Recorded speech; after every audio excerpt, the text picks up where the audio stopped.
ಈ ರೀತಿಯಾಗಿ ಮಂತ್ರವನ್ನು ನಾವು 108 ಬಾರಿ ಅಥವಾ 11 ಬಾರಿ ಇಲ್ಲಾಂದರೆ 21 ಬಾರಿ ಇಷ್ಟರಲ್ಲಿ ನಿಮ್ಗೆ ಎಷ್ಟು ಬಾರಿ ಬೇಕೋ ಅಷ್ಟು ಬಾರಿ ಪಠಿಸ್ಬೋದು ಅಥವಾ ಬರಿಬೋದಾಗಿರುತ್ತೆ. ನಿಮಗೆ ನಮ್ಗೆ ಪಠಿಸೋದಕ್ಕಾಗೋದಿಲ್ಲ ಅನ್ನೋರು ಕೂಡ ಈ ಒಂದು ಮಂತ್ರವನ್ನು ಬರ್ಕೊಂಡ್ರು ಕೂಡ 2ರಿಂದನೂ ಸಮನಾದ ಫಲಗಳನ್ನು ಪಡ್ಕೋಬೋದಾಗಿರುತ್ತೆ. ಇನ್ನು ಈ ಒಂದು ಮಂತ್ರವನ್ನು ನಾವು ಪ್ರತಿನಿತ್ಯವೂ ಕೂಡ ಹೇಳ್ಕೊಳ್ತಾ ಬಂದರೆ ನಮ್ಮ ಕಷ್ಟಗಳೆಲ್ಲ ದೂರ ಆಗುತ್ತೆ ಅಂತಲೇ ಹೇಳ್ಬೋದು.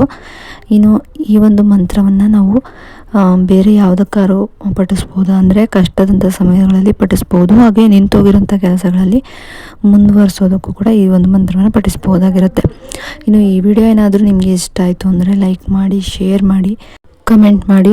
ಇನ್ನಷ್ಟು ಇಂತಹ ವೀಡಿಯೋಗಳನ್ನು ನೋಡಬೇಕು ಅನ್ನೋದಾದರೆ ನನ್ನ ಗೀತಾಜಿ ವ್ಲಾಗ್ಸ್ ಚಾನಲ್ನ ಸಬ್ಸ್ಕ್ರೈಬ್ ಮಾಡ್ಕೊಂಡು ವೀಡಿಯೋ ನೋಡಿ. ಸಬ್ಸ್ಕ್ರೈಬ್ ಪಕ್ಕ ಬೆಲ್ಲೈಕನ್ ಬಟನ್ ಇರುತ್ತೆ, ಅಲ್ಲಿ ಆಲ್ ಆಪ್ಷನ್ ಮೇಲೆ ಕ್ಲಿಕ್ ಮಾಡಿದ್ರೆ ನಾನು ಯಾವುದೇ ರೀತಿ ವೀಡಿಯೋ ಮಾಡಿ ಅಪ್ಲೋಡ್ ಮಾಡಿದ್ರು ಕೂಡ ನಿಮಗೆ ನೋಟಿಫಿಕೇಶನ್ ಮುಖ ಮೊದಲು ಬಂದು ತಲುಪುತ್ತೆ. ಆಗ ನೀವು ನನ್ನ ವೀಡಿಯೋನ ಮಿಸ್ ಮಾಡದೆ ನೋಡ್ಬೋದಾಗಿರುತ್ತೆ. ನೀವು ವೀಡಿಯೋ ನೋಡಿದ್ದಕ್ಕಾಗಿ ಥ್ಯಾಂಕ್ ಯು ಫಾರ್ ವಾಚಿಂಗ್.